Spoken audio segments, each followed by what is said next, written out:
a government like Libya's to do the right thing and to stop the kind of violence it's been perpetrating on its own people.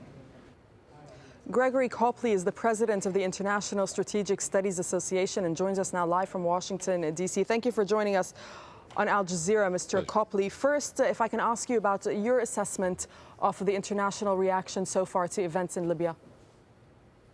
Well, it's been flawed, and I think it's staggering that the U.S. government, the White House, has taken so long to respond, and the fact that the White House still hasn't mentioned really Gaddafi. They've mentioned the Libyan government and so on. The problem has been that there are too many in Washington who've been compromised by Gaddafi's money over the past decade. The U.S., from its end, when we've questioned the U.S. officials, they say that they simply have no leverage in Libya compared to the leverage that they have in Egypt and Bahrain, for example. Well, the White House, regardless of what leverage it might have had, certainly weighed in very early in Tunisia, Bahrain and Egypt. It could have done so here. It failed to do so because, I think, of what they felt were vested interests. They wanted Gaddafi to stay in power. Now, it's only in the last 24 hours, really, that the White House and the National Security Council seem to have recognized that Gaddafi might go. And they were even still last night thinking that maybe Saif al-Islam would replace him. That option is now out the window. It's clear that the country has reverted to the constitutionalists. They're waving the old constitutional flag of the Sanusiya.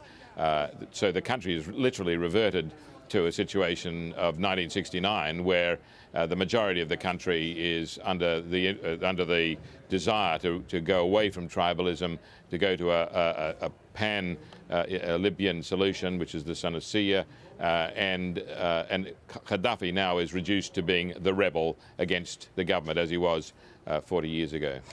What would you like to see happen at this point? Now we're hearing that there's a UN Security Council meeting tomorrow. There's sanctions, the word of sanctions being thrown around, possible military intervention. Nothing for sure, we have to emphasize. But what type of intervention do you think should be taken at this point, not only to oust Gaddafi, which is what his people are calling for, but that would protect the Libyan civilians at the same time?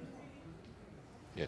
Well, I mean, the two things that could be done is the no-fly zone and naval intervention to stop those remaining gunboats from the Libyan Navy that have been trying to shell the oil and gas installations in Cyrenaica. In fact, I believe that those are going to peter out anyway because Gaddafi's forces just don't have the resources to sustain that.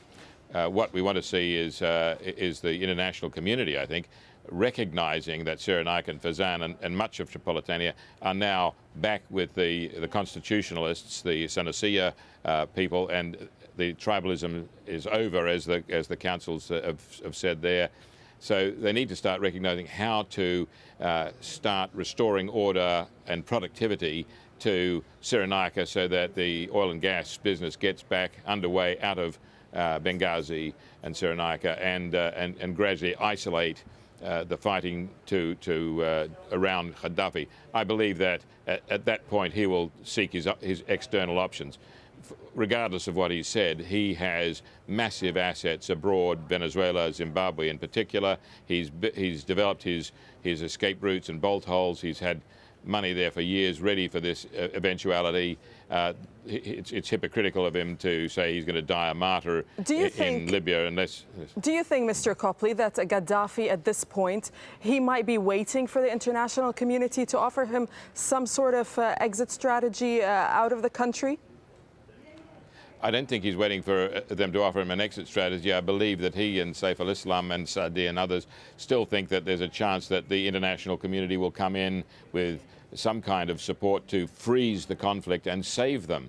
I think this is an unrealistic expectation because the tide has now moved completely against them, and he's resorting to the old trick to raise the West that Al-Qaeda is involved, and of course, as all Libyans know, Al-Qaeda is, as a neo-Salafist force, the polar opposite of the Sanusi movement. So clearly the opposition is not with the Ikhwan or Al-Qaeda, they are with the Sanusiya. Okay, Mr. Copley, thank you very much for your time and speaking to us. Well, the army abandons tanks in eastern Libya. That's as anti-government forces occupy Tobruk airport. We'll have that story after the break, plus all the latest with Emike at our web desk. Yes, another airport, the town of Misrata, also said to be in the opposition's hands. Pictures of what looked like a victory parade are put online. That and more from the web desk. Plus, the other global headlines, and the search for earthquake survivors continues in New Zealand, but the death toll continues to climb.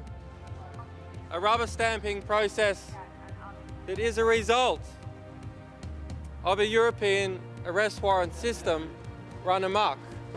And Julian Assange hits out at the system which wants to send him to Sweden for questioning. All that coming up.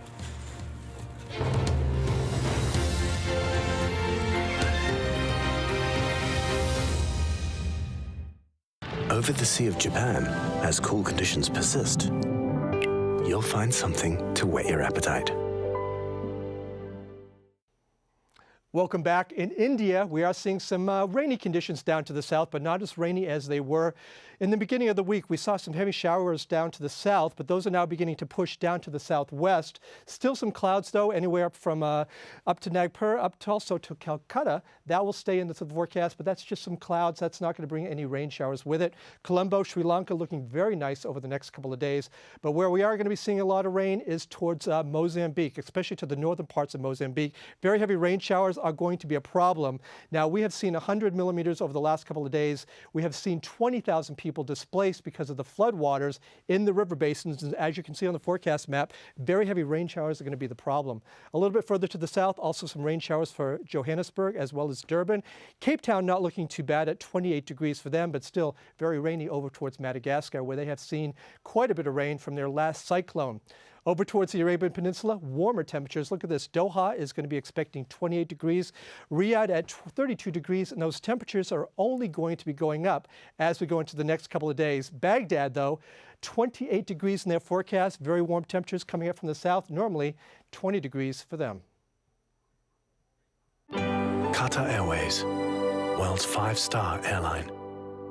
He's taken stolen goods and he's now dumping them onto the world without any sort of consideration for consequences. From people making the news. If the North will be saved a lot of trouble, I think it is important that they should come together. To those it affects. We do accept that there was very bad mistakes made in our banking area. Behind the headlines. Most South Koreans are not interested in reunification. Is the inside story. At this time on Al Jazeera.